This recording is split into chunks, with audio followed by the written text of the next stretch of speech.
Welcome to this deep dive. Today we are going to be looking at power, the mechanics of power. And we're going to be doing that through the lens of James Burnham's The Machiavellians. And you know what's fascinating is that Burnham doesn't stop at Machiavelli. He actually brings in a huge cast of characters. We've got Dante, we've got Mosca, Sorel, Pareto. Yeah. He even goes into the world of 20th century labor unions. Oh, okay. I'm intrigued. So where are we going with all this? What's like the big takeaway for me listening to this deep dive? Imagine, having X-ray vision for politics. That's what we're going to be trying to do here. We're going to be equipping you with a Machiavellian lens to see through the surface, to see through those ideals and see those recurring patterns of power. All right, I'm ready for it. Let's start with Dante then. Demonarchia.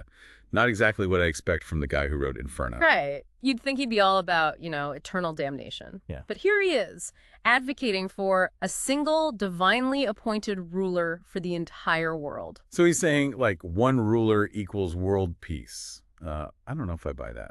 It definitely feels like wishful thinking. And that's where we bump into one of the key Machiavellian ideas, separating formal goals from real goals. So Dante says he wants peace and harmony, but his real goal might be something else entirely. So you're saying there's like what politicians claim they want, and then there's what they're really after. Yeah, think of it like this. Dante was writing in a time when Italy was incredibly fractured. You've got the Guelphs and the Ghibellines at each other's throats constantly, and Dante himself, gets exiled from Florence.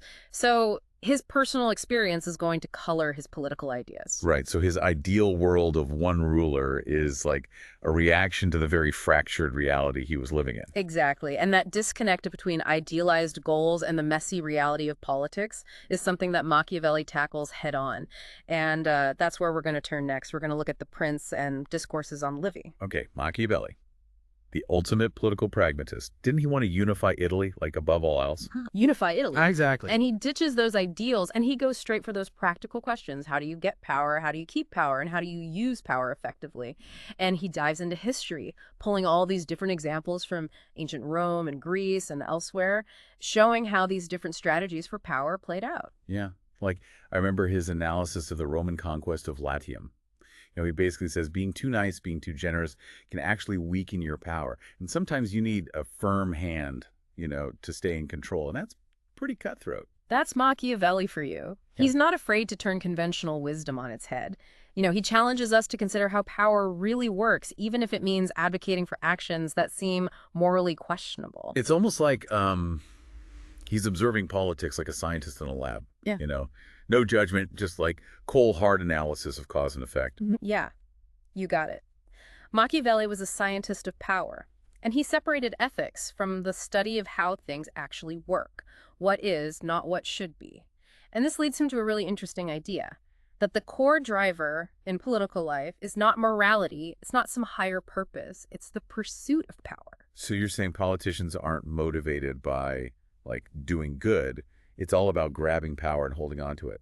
That's Machiavelli's argument. He completely flips the script on how we usually think about politics. And this isn't just about kings and queens and princes. Machiavelli's observations about human behavior, particularly the psychology of the masses, were incredibly insightful. Yeah.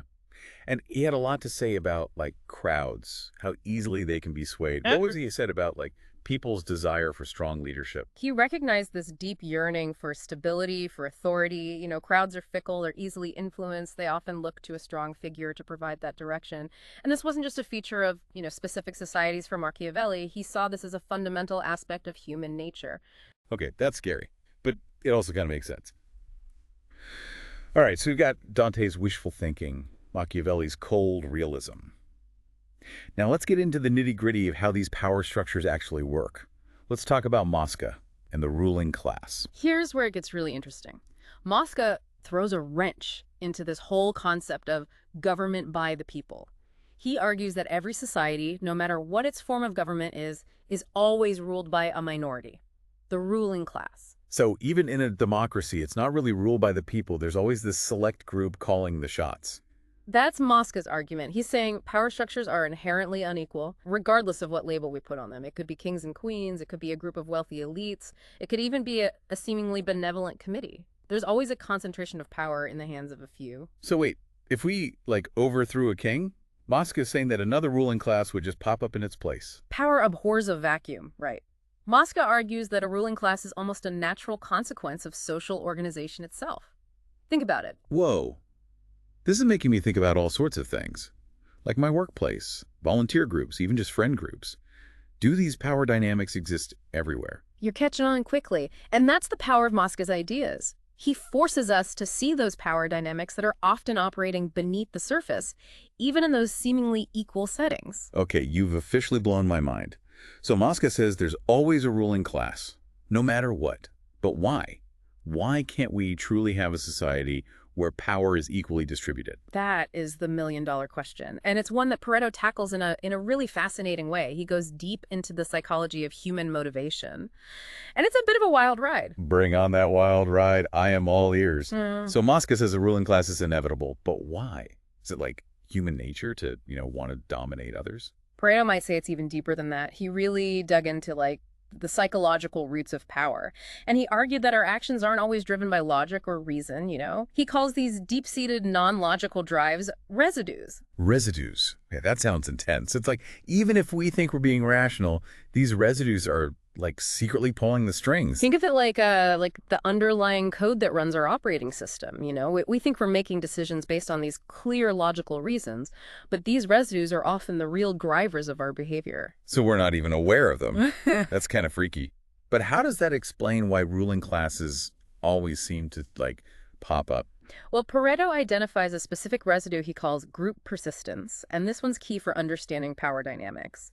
It's that primal urge to belong to a group, to be loyal to it, and to defend it, even if it means using force. Okay, I'm starting to see where this is going. So those diehard sports fans who get into brawls over their team, that's group persistence in action. Exactly. And it's not just sports, right? This residue fuels nationalism, religious fervor, even those intense online fandoms. We see people willing to go to extremes to defend their group, even if it means acting against their own self-interest. So you're saying this group persistence thing is what allows ruling classes to maintain their power. They tap into that tribal instinct to kind of keep people in line. It's a powerful tool. Ruling classes can exploit these deep-seated urges to really solidify their control. Think about how often political leaders use appeals to patriotism or national identity to rally support, even for policies that might not benefit everyone. Right, that makes a lot of sense. It's like they're hijacking our natural desire to belong and using it for their own gain. Yeah. But isn't that kind of manipulative? Don't people realize what's going on? Well, this is where Pareto's concept of derivations comes in. Derivations are the explanations, the justifications that we come up with for our actions, even when those actions are driven by those unconscious residues. So it's like when someone says they're voting for a certain candidate because of their economic policies. Yeah. But really, it's because that candidate appeals to their sense of national pride or religious identity. Bingo! You got it. The economic policies, that's the derivation. It's a nice, rational-sounding explanation, but the real driver might be that deeper emotional need for belonging, for group identity, that the candidate so cleverly tacks into. Okay, my head is spinning. So we've got these hidden residues driving our behavior, and then we come up with these fancy derivations to kind of, explain them away. No wonder politics is so messy. But where does democracy fit into all of this? If we're all just puppets to our unconscious urges, can a system based on, the will of the people really work? That's the very question that Michel's grappled with. And his findings are, not exactly encouraging for those of us who, believe in the power of the people. Uh-oh, this doesn't sound good. Lay it on me. What did Michel's discover? Well, he studied organizations, including those that claimed to be democratic, and he noticed this disturbing pattern. It seemed like no matter how egalitarian the intentions were, power always ended up concentrated in the hands of a few. He called this the iron law of oligarchy. The iron law of oligarchy? Mhm. That sounds ominous. So he's saying true democracy is impossible. We're doomed to be ruled by the few no matter what. Purcell's observed that even in organizations that started with a commitment to, equality and shared decision-making, a small group inevitably emerged to kind of take control. That actually happened in a volunteer group I was a part of. At first everyone was super enthusiastic, wanted to contribute equally. But then, slowly but surely, a few people started taking charge, making all the decisions. And pretty soon it felt like the rest of us were just following their lead. It's a classic example of the iron law in action. And Michel's even studied trade unions. These were supposed to be champions of the working class. And what he found was that even there, even in those organizations, the leaders became entrenched, they were difficult to remove, and they often acted more in their own interests than the workers they were supposed to represent. So even in organizations that were like built on the idea of worker empowerment, that concentration of power still happened. That's pretty disheartening. It makes you wonder if any system can truly escape this iron law. It's a sobering thought, isn't it? But before we give in to despair, let's bring in one more thinker who offers a slightly different perspective on power, Georges Sorel. Okay, Sorel, what's his take on all this? Does he think we can, break free from this cycle of power concentration? Well, Sorel was really focused on the role of myth and violence in social change. And I know those words might sound a bit extreme, but hear me out. He wasn't advocating for, mindless brutality. Violence. Yeah, that does make me a little nervous. He was talking about the force, the energy that's needed to disrupt existing power structures, to really shake things up and create a new order. And he believed that force was often necessary because those in power rarely, if ever, give up control willingly. Okay, yeah, I could see that. Like, if peaceful protests and appeals to reason don't work, maybe a more forceful approach is needed to, really break that cycle. But what's this about myth? What role does that play in social change? Sorel argued that great social movements weren't driven by dry policy debates or, rational arguments. They were fueled by powerful myths, grand narratives that capture the imagination, that inspire people to action. So, stories, legends. But how can something like that have real power in the world of, politics? Think of it like this. A powerful myth creates this shared vision of a better future, something worth fighting for. It gives people a sense of purpose, a feeling of belonging to something larger than themselves, and that can be incredibly motivating. Can you give me an example? What kind of myth did Sorel have in mind? Well, he analyzed the myth of the general strike, which was very popular among revolutionary syndicalists in the early 20th century. It was this idea that workers, by uniting and withholding their labor, could bring down the entire capitalist system. That's a pretty bold idea. But was it even realistic? I mean, could a general strike really achieve that kind of sweeping change? Whether it was actually achievable is debatable. But the point is that the myth itself, that vision of workers united in their power to create this new world, was incredibly potent. So the myth provides that inspiration, the emotional fuel, and then violence is the tool that kind of breaks down the old order to make way for the new. That's a pretty powerful combination. It's a potent mix, and it's one that's played out throughout history in various forms. Think about the American Revolution, for example.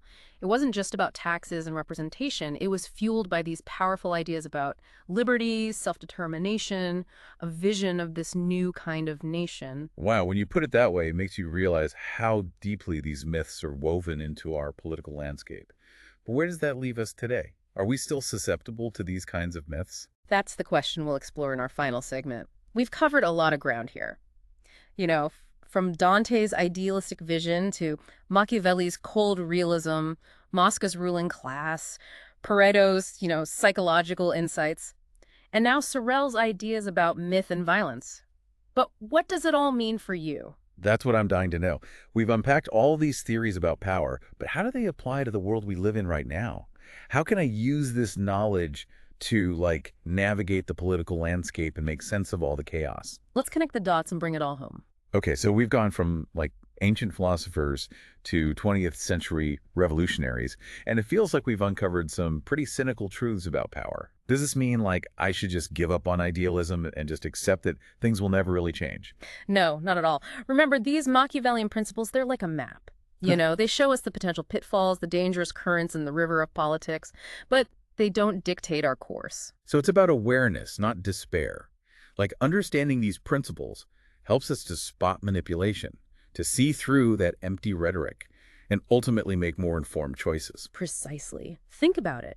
You're bombarded with political messaging every single day. Right. Slogans, promises, appeals to fear, appeals to hope.